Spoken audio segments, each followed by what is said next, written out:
ৰাজ্যৰ বান বিধ্বস্ত চৰাইদেউ আৰু শিৱসাগৰ জিলা পৰিদৰ্শন কেন্দ্ৰীয় প্ৰতিনিধি দলৰ দেওবাৰে চৰাইদেউৰ বিভিন্ন অঞ্চল পৰিদৰ্শন কৰা দলটোৱে আজি শিৱসাগৰত উপস্থিত হৈ জিলা আয়ুক্তৰ কাৰ্যালয়ত এক আলোচনাত মিলিত হয়। মন্ত্ৰী বিমল বৰা, কেশৱ মহন্তৰ লগতে শীৰ্ষ বিষয়াৰ উপস্থিতিত বান বিধ্বস্ত শিৱসাগৰ জিলাৰ সকলো দিশ পৰ্যবেক্ষণ কৰে। আজি জিলাখনৰ বিভিন্ন বানপীড়িত অঞ্চল পৰিদৰ্শন কৰিব 5জনীয়া প্ৰতিনিধি দলটোৱে।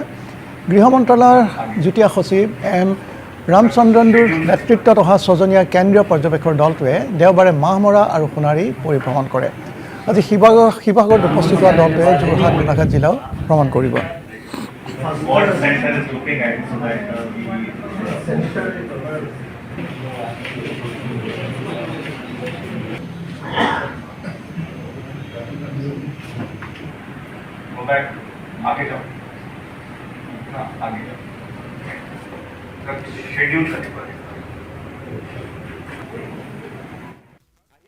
মাননীয় প্ৰধানমন্ত্ৰী নৰেন্দ্ৰ মোদী ডাঙৰীয়াৰ নিৰ্দেশত এটা দল ইণ্টাৰ মিনিষ্ট্ৰিয়েল চেণ্ট্ৰেল টিমে আমাৰ শিৱসাগৰ আৰু চৰাইদেউ এই দুইখন জিলাৰ বান পৰিস্থিতি পৰ্যবেক্ষণ কৰিবৰ কাৰণে যোৱাকালি আহি উপস্থিত হৈছেহি।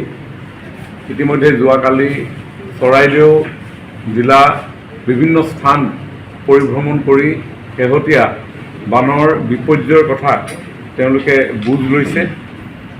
4-5জনীয়া এটা দলে এই গোটেই পৰ্যবেক্ষণ কৰিছে। শেহতীয়াভাৱে আজি আমাৰ শিৱসাগৰ জিলাটো আমাৰ জিলা আয়ুক্তৰ সভাগৃহত জিলাখনৰ বান পৰিস্থিতিৰ সম্পৰ্কত বিভিন্ন ধৰণৰ বিষয় আমি তেওঁলোকক অৱগত কৰোঁ আৰু এতিয়া তেখেতসকল জিলাখনৰ বিভিন্ন স্থানত পৰিভ্ৰমণ কৰি গোটেই বিষয়টো বুজ ল'ব।